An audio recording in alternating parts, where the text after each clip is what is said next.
Bom, pessoal, agora eu vou falar acerca de algumas regras gerais, regras constitucionais acerca da Seguridade Social. Então, uma delas importante é a seguinte: pessoas jurídicas em débito com a Seguridade não podem contratar com o poder público nem receber incentivos fiscais ou creditícios. Ou seja, uma empresa que quer participar, por exemplo, de um processo licitatório com a Assembleia Legislativa, por exemplo, ela vai ter que apresentar a certidão negativa de débito. E ela, portanto, não pode estar em débito com a Seguridade, sob pena de não poder contratar com a Assembleia, no caso, com o poder público. Outra regrinha importante: é possível que uma lei venha a criar, é possível que uma lei venha a ampliar, a estender um novo benefício? É possível sim. A Constituição deixa bem claro que a lei poderá instituir outras fontes destinadas a garantir a manutenção ou a expansão da Seguridade. Então, cuidado, que em prova eles costumam colocar assim: a lei não pode criar outras fontes destinadas a garantir a manutenção ou a expansão da Seguridade. Vejam que ele só colocou um não aqui e tornou a questão falsa, porque a lei pode sim criar. A questão toda é: que lei que pode fazer isso? Lei complementar. Cuidado que a pegadinha na prova vai ser mediante lei ordinária. Não, é mediante lei complementar. Outra regra importante é o chamado princípio da prévia fonte de custeio. Ou seja, nenhum benefício pode ser criado, não só benefício, como também serviço. Nenhum benefício ou serviço pode ser criado, majorado ou estendido sem a correspondente fonte de custeio total. Sem a correspondente fonte de custeio total. Na prova eles colocam lá no finalzinho parcial. Aí estaria errado. Ou seja, o Estado quer criar uma nova fonte de custeio, ele vai ter que, ou melhor, quer criar um novo benefício, ele vai ter que dizer de onde vai sair o dinheiro para pagar esse benefício. Ou seja, a prévia fonte de custeio total. E outra questão interessante é a seguinte: as contribuições para a Seguridade Social, elas têm natureza tributária, têm natureza de tributo. E por esta razão, nós temos uma regra específica quanto às contribuições sociais, quanto ao início da cobrança delas. Imaginem, por exemplo, que vem uma lei e cria uma nova contribuição social. A pergunta é: quando que ela pode ser exigida, essa nova contribuição? Se nós formos lá para o direito previdenciário, nós vamos ver que, em regra, um tributo criado hoje, via de regra, ele observa o princípio da anterioridade. Vocês devem ter visto isso já em direito tributário, quem já estudou a matéria. Significa dizer o quê? Que esse tributo ele só pode ser exigido a partir do próximo exercício financeiro. Digamos, foi criado em março um tributo, ele só pode ser exigido a partir de janeiro do ano seguinte. Isso não acontece com as contribuições sociais, porque elas observam o chamado princípio da anterioridade nonagesimal, o princípio da noventena. Significa dizer que veio uma lei, criou a contribuição social nova, foi publicada a lei, a partir de 90 dias esse novo tributo, essa nova contribuição já pode ser exigida. Ou seja, a partir de 90 dias da publicação da lei que houver instituído, ou seja, criado uma nova contribuição ou modificado uma já existente. Outra dica interessante. Lembram daquela cota patronal que eu me referi, a contribuição das empresas ou entidades equiparadas a empresas? Pois bem, nem todas as entidades estão sujeitas àquela cota patronal, aquela lá incidente sobre a folha de salários, por exemplo. Por que não? Porque algumas elas são isentas da contribuição para a Seguridade. Quem que está isenta de contribuição para a Seguridade? Entidades beneficentes de assistência social. Entidades beneficentes de assistência social que observem os requisitos previstos em lei. Então, estas não terão a chamada cota patronal para a Seguridade. Muito bem. Agora, eu vou falar um pouco sobre algumas questões da saúde, destacando aqui o que nós já havíamos falado, que a saúde, lá do artigo 196, é um direito de todos e é um dever do Estado. Saúde, direito de todos e dever do Estado. E será garantido de que forma? Mediante políticas sociais e econômicas que têm por objetivo a redução do risco de doenças e outros agravos. E detalhe, o acesso será de que forma? Universal e igualitário. Universal e igualitário. Daí por que falar em princípio da universalidade especificamente em relação à saúde. Quando eu estou falando de saúde pública, leia-se SUS, Sistema Único de Saúde. E a própria Constituição trata da figura do Sistema Único. Ela diz o seguinte: as ações e serviços públicos de saúde, elas integram uma rede regionalizada e hierarquizada, ou seja, constituindo o que nós chamamos de Sistema Único de Saúde. E será organizado esse sistema de acordo com algumas diretrizes. Aqui eu chamo a atenção, dê uma olhadinha nessas diretrizes do Sistema Único de Saúde. Quais seriam essas diretrizes? Uma delas, descentralização com direção única em cada esfera de governo. Descentralização em cada esfera de governo, ou seja, em âmbito federal nós teríamos o Ministério da Saúde, em âmbito estadual, Secretaria Estadual de Saúde, em âmbito municipal, Secretaria Municipal da Saúde. Essa é uma das diretrizes. Outra diretriz do Sistema Único seria o atendimento integral, com prioridade para as atividades preventivas, sem prejuízo dos serviços assistenciais. Vejam, atendimento integral. É uma diretriz do SUS. Agora, se na prática ele consegue implementar isso, desconfio.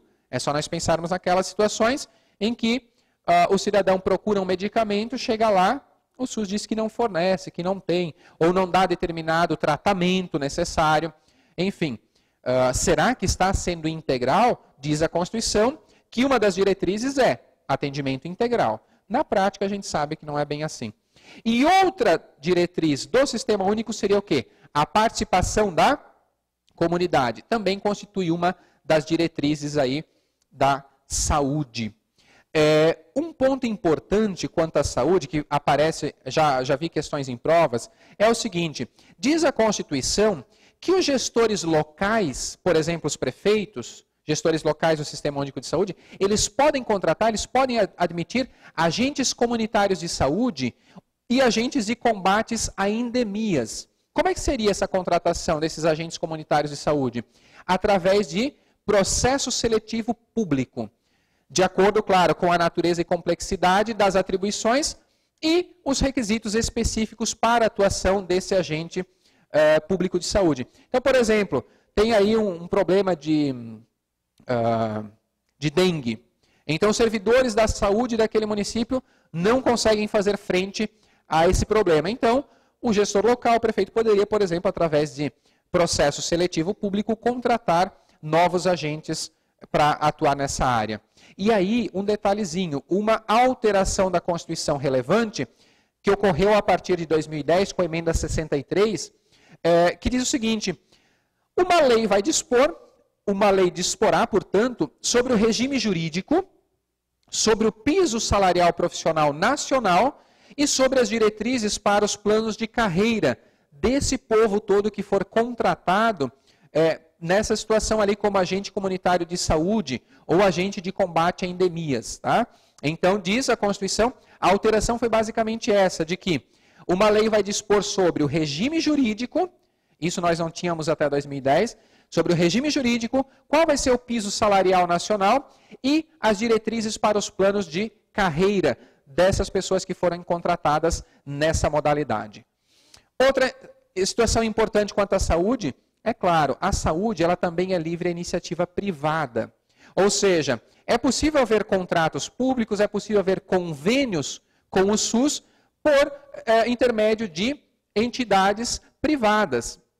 Claro, observando as regras, as diretrizes que nós falamos há pouco do SUS, mas é possível através, então, de contrato público ou de convênios através de entidades privadas. Seria o caso, por exemplo, que a gente conhece muitas vezes, um hospital particular atendendo também pelo SUS, ou seja, através de convênios ou contratos. E o que é interessante é que é proibido, a Constituição veda, destinar recursos públicos para auxiliar instituições privadas com fins lucrativos. Né? Então, recursos públicos ou subvenções a Constituição proíbe. Não pode ser destinadas a quem? A instituições privadas que tenham finalidade lucrativa. E a Constituição também proíbe a participação direta ou indireta de empresas estrangeiras na assistência à saúde no Brasil, salvo em alguns casos previstos em lei, mas a regra é: empresas com capital estrangeiro não podem atuar na saúde no Sistema Único de Saúde ou na saúde em geral aqui no Brasil.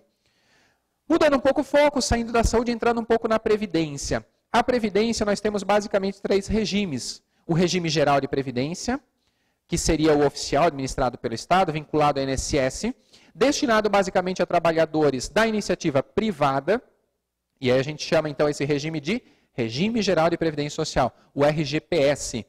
Depois nós teríamos os regimes próprios dos servidores públicos. Você que está assistindo essa aula, seguramente você deve estar se preparando para algum concurso público, seja estadual, seja federal, seja municipal. Se você está se preparando para algum cargo federal, você certamente vai fazer parte do regime próprio de servidores públicos federais. Se você está se preparando para um concurso estadual, o estado para o qual você está prestando esse concurso certamente vai ter também um sistema de previdência própria, ou seja, Santa Catarina, por exemplo, tem o chamado IPREV, que é o regime próprio dos servidores estaduais de Santa Catarina. Já os municípios nem todos têm, né? Custa caro para um município manter um regime próprio de previdência. Então, a maioria dos municípios não tem regime próprio de previdência. Tá, e aí como é que fica? Aí cai para o regime geral, que é o regime oficial. E o terceiro regime seria o chamado regime de previdência privada ou complementar. Né? Por exemplo, você vai num banco, Banco do Brasil, provavelmente vai ter um sistema de previdência privada à disposição da coletividade. Esse é o chamado sistema de previdência privada do tipo aberto. Qualquer pessoa pode ter acesso. Já, por exemplo, a OAB, eu na qualidade de advogado, eu posso me filiar à OAB Prev. A OAB Prev é um instituto de previdência privado do tipo fechado, porque só advogados é que podem participar. Ok? Quanto à Previdência, é importante observar o que diz o artigo da Constituição que versa sobre a Previdência. E ele diz o seguinte: a Previdência Social ela será organizada sob a forma de regime geral, que é o regime oficial que eu me referi. De caráter contributivo, já falamos. É o único dos 3 lá da Seguridade que tem caráter contributivo. E de filiação obrigatória. Então, sob a forma de regime geral, caráter contributivo, filiação obrigatória. Observados os critérios que observem o equilíbrio financeiro e atuarial. E vai atender nos termos da lei a quê? O que a Previdência atende segundo a Constituição? 1. Cobertura de eventos de doença, invalidez, morte e idade avançada. Doença seria, por exemplo, auxílio-doença. Invalidez, aposentadoria por invalidez. Morte, pensão por morte. Idade avançada, aposentadoria por idade. 2. Proteção à maternidade, especialmente à gestante. Licença maternidade, por exemplo. Ou melhor, salário maternidade. 3. Cuidado com esse terceiro item que a Previdência, segundo a Constituição, atende. A proteção ao trabalhador em situação de desemprego involuntário. A que benefício nós vinculamos essa ideia aqui? Proteção de desemprego involuntário, seguro-desemprego. Mas tomem cuidado, pessoal, porque a Previdência não gerencia, não fornece, não administra o seguro-desemprego. Ou você já viu alguém lá no INSS buscar seguro-desemprego? Não, né? Por quê? Porque o seguro-desemprego ele é administrado pelo Ministério do Trabalho e Emprego. Tem nada a ver com o Ministério da Previdência. E aí a questão é, pois bem, se aparecer isso na prova, do tipo, a Seguridade Social atenderá nos termos da lei. Letra A proteção ao trabalhador em situação de desemprego involuntário. E agora, José, será que eu marco como correta? Eu diria que não. Se aparecer como eu acabei de falar, não. A Previdência atende. Letra A proteção ao trabalhador em situação de desemprego involuntário, errado. Porque a própria lei, que é a Lei 8.213, ela coloca que não é um benefício previdenciário o seguro-desemprego. Mas está aqui na Constituição. Então eu diria o seguinte, cuidado, se o enunciado disser, segundo a Constituição, a Previdência atenderá, 2 pontos. Letra A proteção ao trabalhador em situação de desemprego involuntário, aí eu marcaria como correta. Porque ele está se vinculando ao texto da Constituição. Isso está no texto da Constituição. Ok? Então só fica atento com isso. O que mais a Constituição, a Previdência vai atender? Salário família e o auxílio reclusão para dependentes do segurado de baixa renda. Cuidado que benefícios vinculados à ideia de baixa renda, na Previdência nós temos 2. Quais? Salário família e auxílio reclusão. E ainda a pensão por morte. seja homem, seja mulher, cônjuge, companheiro ou companheira, não importa. Um deles faleceu, o outro vai ter direito à pensão. Uma dica interessante aqui quanto a questões previdenciárias, a parte da previdência da seguridade, é nenhum benefício que substitua o salário de contribuição ou rendimento do trabalho do trabalhador poderá ter valor inferior ao salário mínimo. Repito, nenhum benefício que substitua o salário de contribuição ou rendimento do trabalho. Por que é importante observar isso? Porque na prova ele pode colocar assim, nenhum benefício previdenciário pode ser inferior ao salário mínimo, certo ou errado? Errado. Porque não é todo e qualquer benefício que não poderá ser inferior ao mínimo. Temos duas exceções. Quais os benefícios que podem ser inferior ao salário mínimo? 1, salário família. E 2, auxílio acidente. Esses dois benefícios podem ser inferior ao mínimo. Por quê? Porque eles não têm por objetivo substituir o rendimento do trabalho. Não tem por objetivo substituir o salário da pessoa. Já, por exemplo, a pensão por invalidez, ou melhor, a aposentadoria por invalidez. A pessoa se aposenta horas. O benefício não tem por objetivo substituir o salário que ela recebia? Tem. Logo, não pode ser inferior ao mínimo. Porém, o salário família e o auxílio acidente podem ser, sim, inferior ao salário mínimo. Outra regrinha aqui na questão constitucional, quanto à Previdência. A Constituição, ela proíbe, ela veda participar do regime geral de Previdência na qualidade de facultativo quem participa de regime próprio. Então, você que vai ser aprovado no regime, em algum concurso público, e, portanto, você vai passar a fazer parte de regime próprio, você não pode continuar recolhendo no regime geral de Previdência como facultativo. Cuidado! Não pode participar do regime geral de Previdência quem faz parte de regime próprio. Mas detalhe, na qualidade de facultativo. Porque imagina que você passou no concurso lá, federal, estadual, e à noite você dá aula numa instituição privada. Esse dar aula enquadra você como segurado obrigatório da Previdência. Aí você está, sim, vinculado ao regime geral, mas como segurado obrigatório. O que você não poderia é querer manter o vínculo com o regime geral na qualidade de facultativo. Isso a Constituição proíbe, ela veda. Bom, quanto à regra de aposentadoria, pessoal, eu penso que a maioria de vocês já conhece. Por exemplo, aposentadoria por tempo de contribuição.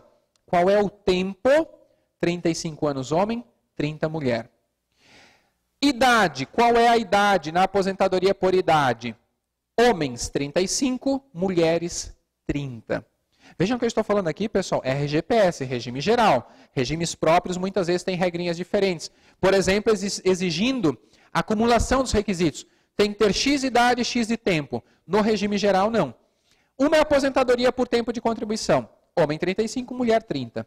Outra aposentadoria por idade. Homem 65, mulher 60. Com um detalhe. Na idade, será reduzido em 5 anos para os segurado especial, o pequeno produtor rural, o pescador artesanal, o rural de uma maneira geral. Terá uma redução em 5 anos na idade. Então, o homem se aposenta com 60 e a mulher com 55. Por que eu estou chamando a atenção rural, redução na idade? Porque também há uma redução de 5 anos no tempo de contribuição para professores. Cuidado! Para os professores, a redução de 5 anos, vejam, coincide 5, mas é no tempo de contribuição. Então, professores, quem são eles? Que exerçam exclusivamente o magistério na educação infantil, no ensino fundamental e no ensino médio. Educação infantil, fundamental e médio. Eu, por exemplo, aqui, dando aula num curso livre, numa graduação, numa pós-graduação, não tenho direito à redução em 5 anos. É só professor. Ensino fundamental, ensino infantil e ensino médio. Vejam que a Constituição fala, desde que exerça exclusivamente o magistério. Tomem cuidado, porque esse exclusivamente, na verdade não é bem exclusivamente. Por quê? Porque aquele período que o professor sai da sala de aula para ser diretor da escola, também conta para efeito dessa redução. Né? Até porque muitos professores, ao longo da atividade, enquanto professor, ele às vezes sai da sala de aula para ser coordenador pedagógico, para exercer a direção da escola. essas atividades, coordenação, direção, assessoramento, também valem como se fosse magistério, tá? Para efeito aqui, também é válido, é possível. Deixa eu só tomar uma aguinha aqui.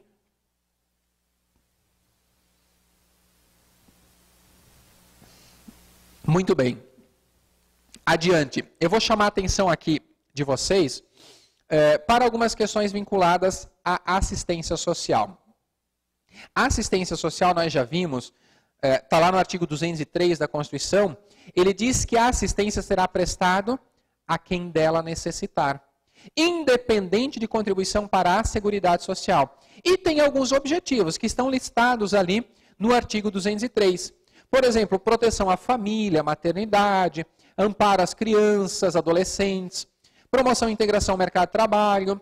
E olha só que curioso, um dos objetivos, artigo 203, inciso 5 da Constituição, a garantia de um salário mínimo mensal à pessoa, 1, portadora de deficiência, e 2, ao idoso, que comprovem não possuir meios de prover a própria manutenção ou de tê-la provida pela sua família nos termos da lei. Do que eu estou falando aqui, pessoal? Estou falando de um benefício assistencial chamado de LOAS. LOAS nada mais significa do que Lei Orgânica da Assistência Social. Isso quer dizer, uma lei instituiu esse benefício, chamado de LOAS. Tecnicamente, o ideal seria chamar de BPC, Benefício de Prestação Continuada, destinado a deficientes e ao idoso. Idoso a partir de 65 anos. Desde que não tenha condições de se manter, nem de que a família possa manter aquela pessoa. Detalhezinho, temos um critério perverso aqui. O primeiro deles é ser deficiente, ok. O segundo, ou idoso acima de 65, ok. Só que tem um problema. A renda per capita da família não pode ser maior do que um terço do salário mínimo. Renda per capita familiar não pode ser maior do que um terço do salário mínimo. Esse que é o problema. Hoje, um terço do salário mínimo daria mais ou menos R$207. Então, mora 2 pessoas na casa, o avô, a avó. O avô ganha R$1.000 de aposentadoria. Qual é a renda daquela família per capita? Divide por 2, R$500. A avó ganha o LOAS, o BPC, o benefício de prestação continuada. Pelo critério de um terço, não. Tá? É claro que eu trouxe um exemplo só para ficar mais fácil, mas a própria lei, o Estatuto do Idoso, diz que a renda, a pensão de um dos cônjuges não será contada para efeito desse um terço no benefício do LOAS do outro. Então ele até teria direito sim, mas só para mostrar como é que seria essa questão do um terço. Tá? Muito bem, quanto à educação, prevista lá no artigo 205 e seguintes da Constituição, eu quero chamar a atenção de vocês para os princípios do ensino segundo a Constituição. Quais são esses princípios? Um deles, igualdade de condições para o acesso e permanência na escola. Esse é um dos princípios. Outro deles, a liberdade de aprender, de pensar, de pesquisar e ainda divulgar o pensamento, a arte e o saber.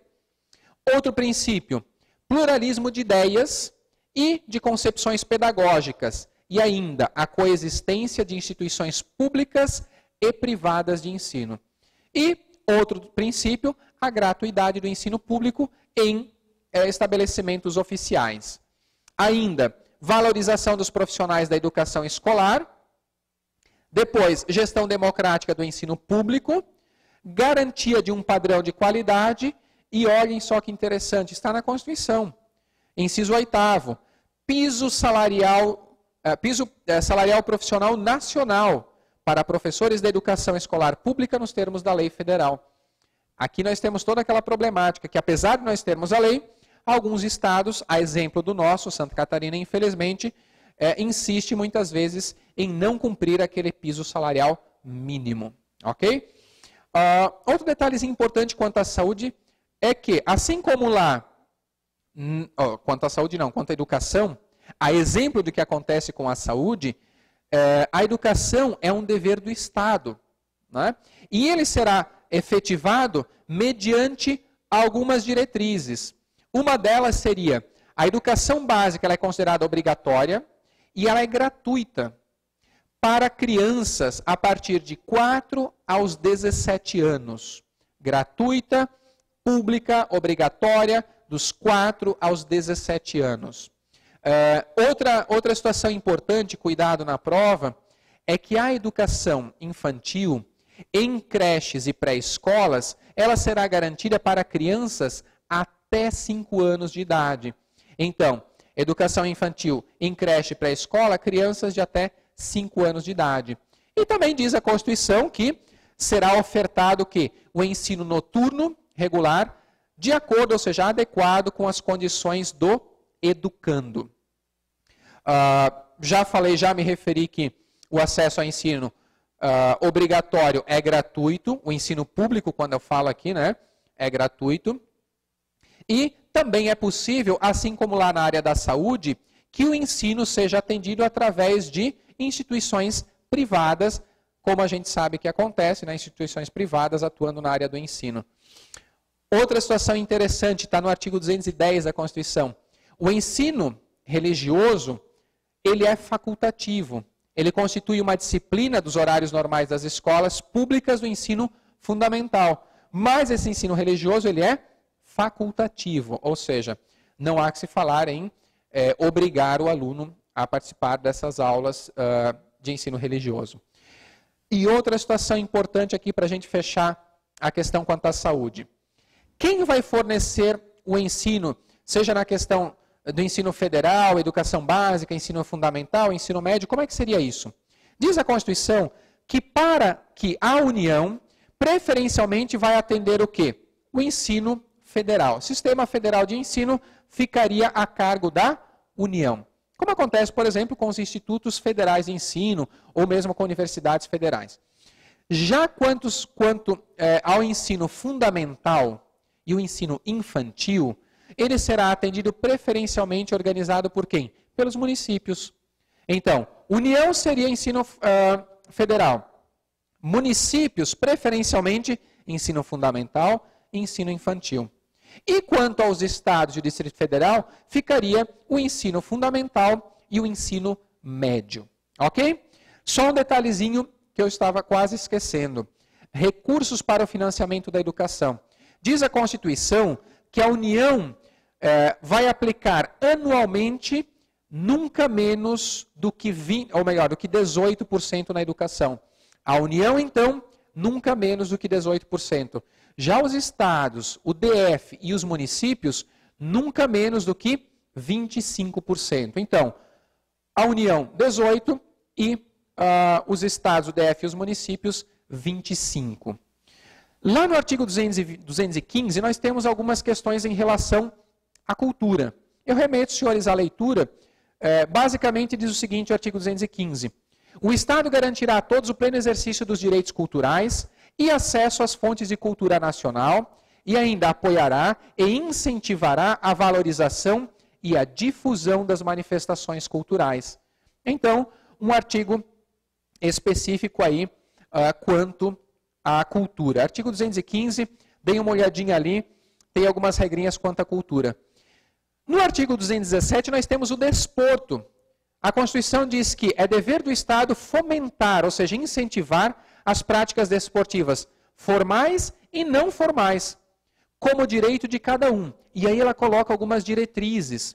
Por exemplo, a autonomia das entidades desportivas, dirigentes e associações, quanto à sua organização e quanto ao seu funcionamento. Tratamento diferenciado para o desporto profissional e o não profissional.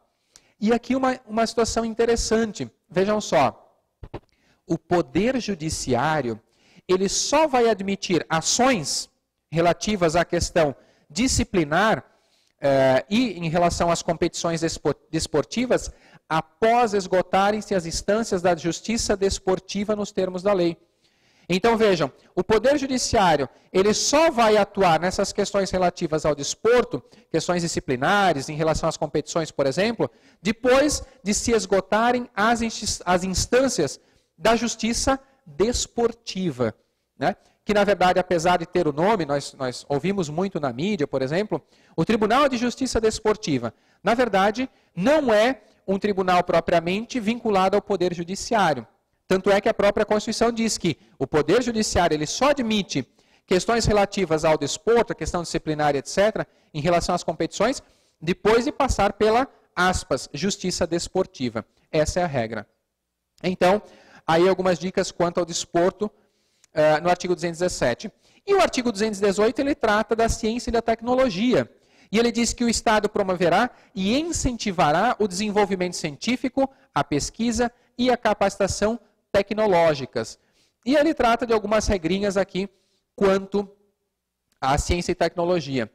E também ele diz que o mercado interno integra o patrimônio nacional e será incentivado de modo a viabilizar o desenvolvimento cultural e socioeconômico, o bem-estar da população e a autonomia tecnológica do país nos termos de lei federal. Quanto à comunicação social, do artigo 220, acompanhe ali comigo. A manifestação do pensamento, a criação, a expressão e a informação sobre qualquer forma, processo ou veículo não sofrerão qualquer restrição. Observado o que está na Constituição. Ou seja, aqui nós temos a clássica liberdade de imprensa, por exemplo. Olha o que diz o parágrafo 1º do artigo 220. Nenhuma lei conterá dispositivo que possa constituir embaraço à plena liberdade de informação jornalística em qualquer veículo de comunicação. E ainda, é proibido toda e qualquer censura de natureza política, ideológica ou artística. Eu quero chamar a atenção ainda, quanto ao meio ambiente, eu remeto, senhores, à leitura no dispositivo ali, 225, que trata da questão do meio ambiente. Eu quero chamar a atenção do artigo 226, que trata da família, da criança, do adolescente, do jovem e do idoso. O que é importante observar aqui? Nós temos lá o seguinte, no artigo 226, a família ela é a base da sociedade e ela terá especial proteção do Estado. Então vejam a Constituição colocando a família como base da sociedade.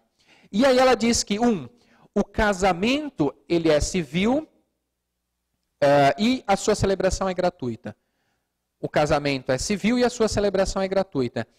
E o casamento religioso também pode ter efeitos civis de acordo com a lei, nos termos da lei, ou seja, conforme o nosso Código Civil. E aí vejam agora, pessoal, o dispositivo da Constituição, artigo 226, parágrafo 3º, que diz respeito à questão da união estável. Olha o que diz a Constituição. Para efeito da proteção do Estado, é reconhecida a união estável entre quem? Entre homem e mulher, como entidade familiar, devendo a lei facilitar a sua conversão em casamento. Olha só que curioso.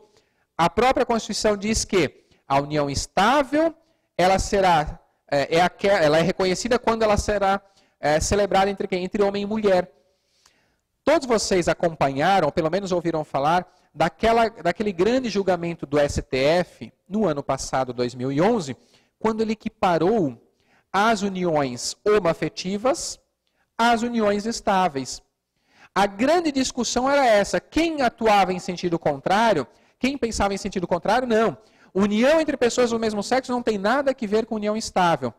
Os defensores dessa tese se baseavam nesse dispositivo da Constituição. Porque a Constituição diz que união estável é a união entre homem e mulher. Logo, ela não está abrindo possibilidades em sentido contrário. É claro que o STF desenvolveu todo um raciocínio no sentido de equiparar as uniões homoafetivas às uniões estáveis. Por quê? Se por um lado a Constituição não traz nesse dispositivo uma possibilidade de abertura, por outro lado ela também não veda. Ela não está proibindo, ela não está dizendo que não pode haver união estável entre pessoas do mesmo sexo. É mais ou menos nesse sentido que caminhou o STF quando ele entendeu por equiparar as uniões homoafetivas às uniões estáveis. E olha só que curioso, a própria Constituição também diz que entende-se também como entidade familiar a comunidade formada por qualquer dos pais e seus dependentes. Óbvio, né? Mesmo que tenha um só, o pai e filho, ou mãe e filho, a Constituição considera entidade familiar. E só para fechar o raciocínio quanto à família, diz a Constituição que os direitos e deveres referentes à sociedade conjugal, eles serão exercidos de forma igualitária entre o homem e entre a mulher. E também fala a Constituição isso é uma alteração recente da Constituição, é bom observar, que o casamento civil poderá ser dissolvido pelo divórcio. Então, uma regrinha específica aí quanto ao divórcio. E aí, para a gente finalizar a discussão, nós temos lá no artigo 231 a questão do índio, onde a Constituição diz que são reconhecidos aos índios sua organização social, os seus costumes, as suas línguas, as suas crenças e tradições e os direitos originários sobre as terras que tradicionalmente ocupam, competindo à União demarcá-las, proteger e fazer respeitar todos os seus bens.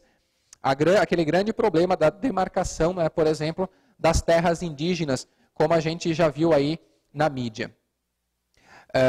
Bom, um detalhe interessante quanto aos índios, diz a Constituição que os índios, eles são comunidades e organizações, ou melhor, os índios, suas comunidades e suas organizações são parte legítimas para ingressar em juízo em defesa de seus direitos e interesses, intervindo o Ministério Público em todos os atos do processo. Só uma questão de legitimidade aqui por parte dos índios. Ok, pessoal? Essas seriam, aqui nesse pouco tempo que nós tivemos para discutir, algumas questões envolvendo a ordem social. Espero que tenha contribuído de alguma maneira. Apesar de nós termos feito essa discussão aqui, isso não isenta os senhores de passar os olhos aí pelos dispositivos que nós falamos, até como uma forma de relembrar, de reforçar o estudo, né? Porque as bancas, nesse ponto, geralmente elas cobram o texto legal, o texto da Constituição, então vale a pena você ficar atento aos dispositivos da Constituição quanto à ordem social. Sucesso a todos e quem sabe a gente se vê aí em outras aulas. Fiquem atentos que a escola também divulga muitas videodicas no YouTube, no canal da escola, videodicas em várias áreas, direito do trabalho, direito previdenciário, direito civil, constitucional, várias áreas aqui para as quais a escola ministra cursos, você encontra videodicas aí no YouTube. Ok? Sucesso para você e até breve.